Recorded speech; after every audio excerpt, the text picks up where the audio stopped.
Hello நண்பா, உங்கள் mobile phone ரொம்ப ஸ்லோவாக இருக்கா? அந்த ஸ்லோவாக இருக்கிறதுக்கு காரணமே நீங்கள் தான் சொன்னால் நீங்கள் நம்புவீங்களா? ஆமாங்க, நீங்கள் பண்ணுற ஒரு 3 மிஸ்டேக்ஸ்னால தான் உங்கள் மொபைல் ஃபோன் வந்து ரொம்பவே ஸ்லோவாக இருக்குது. அந்த 3 மிஸ்டேக்ஸ் மட்டும் நீங்கள் சரி பண்ணிங்கன்னா உங்கள் மொபைல் ஃபோன் சும்மா ராக்கெட் ஸ்பீடில் ஒர்க் ஆகும். அது என்னென்னு சொல்கிறேன். இது மாதிரி யூஸ்ஃபுல்லான வீடியோஸ் பார்க்க நம்ம சேனலை சப்ஸ்கிரைப் பண்ணிக்கோங்க. அதுவும் இல்லாமல் இந்த வீடியோஸை உங்கள் ஃப்ரெண்ட்ஸ் அண்ட் ஃபேமிலிக்கு ஷேர் பண்ணுங்கள், அவங்களும் பண்ணி தெரிஞ்சுக்கிட்டோம். மிஸ்டேக் நம்பர் 1, உங்கள் ஃபோனில் தேவையில்லாத ஃபோட்டோஸ், வீடியோஸ் இதெல்லாம் வைக்கிறனால தான் ஸ்டோரேஜ் வந்து ஃபுல்லாகிக்குது. ஸோ அதை ஃபஸ்ட்டு நம்ம டெலிட் பண்ணிடுங்க. வாட்ஸ்அப்பில் வந்து good morning message, good evening, good night messages, தேவையில்லாத வீடியோஸு, ஃபோட்டோஸு இதெல்லாம் ஃபஸ்ட்டு நீங்கள் டெலிட் பண்ணிடுங்க. அடுத்தது மிஸ்டேக் நம்பர் 2, உங்கள் ஃபோனில் வச்சுருக்க அன்வான்ட் ஆப்ஸை நீங்கள் ஃபஸ்ட்டு டெலிட் பண்ணி விட்ருங்க.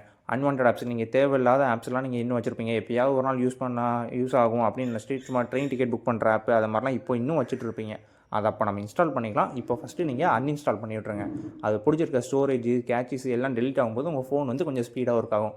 அடுத்து நீங்கள் பண்ணுற மிஸ்டேக் நம்பர் 3, ஒவ்வொரு ஆப்பையும் எந்த ஆப்லாம் நீங்கள் அதிகமாக யூஸ் பண்ணுறீங்களோ அந்த ஆப்லாம் லாங் ப்ரெஸ் பண்ணிங்கன்னா கீழே வந்து ஆப் இன்ஃபோ அப்படின்னு சொல்லி ஒரு ஆப்ஷன் வரும்.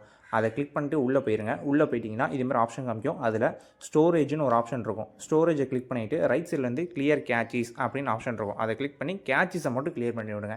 இதே மாதிரி உங்கள் ஃபோனில் இருக்க எல்லா ஆப்போட கேட்சஸை மட்டும் கிளியர் பண்ணுங்கள். தப்பி தவறி கூட ஸ்டோரேஜை கிளியர் பண்ணிடாதீங்க. சப்போஸ் நீங்கள் ஸ்டோரேஜ் கிளிக் பண்ணி நீங்கள் டெலிட் பண்ணிட்டீங்கன்னா என்ன ஆகுன்ற இந்த வீடியோவில் உங்களுக்கு காமிக்கிறேன். இந்த வீடியோவில் பாருங்கள். இதே மாதிரி தான் நான் ட்ரூ கலரோட கம்ப்ளீட் ஸ்டோரேஜ் டெலிட் பண்ணிக்கிறேன். மறுபடியும் ட்ரூ கலர் புதுசாக கான்ஃபிகர் பண்ணுற மாதிரி இருக்குது.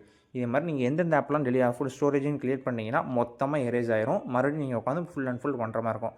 இப்போ இதே நான் ட்ரூ கலர் பண்ணதுனால எனக்கு சரியாக போச்சு. சப்போஸ் நீங்கள் வாட்ஸ்அப் பண்ணிங்கன்னா என்ன ஆகும்னு நினச்சி பாருங்கள். ஸோ அதே மாதிரி பண்ணாதீங்க. கேட்சஸ் மட்டுமே பண்ணிக்கோங்க. இது தெரிஞ்சதுக்காக இந்த வீடியோ வச்சுருக்கேன். இந்த வீடியோ உங்களுக்கு பிடிச்சிருந்தனா சப்ஸ்கிரைப் பண்ணிக்கோங்க. உங்கள் ஃப்ரெண்ட்ஸ் அண்ட் ஃபேமிலிக்கு ஷேர் பண்ணுங்கள். தேங்க்யூ நண்பா.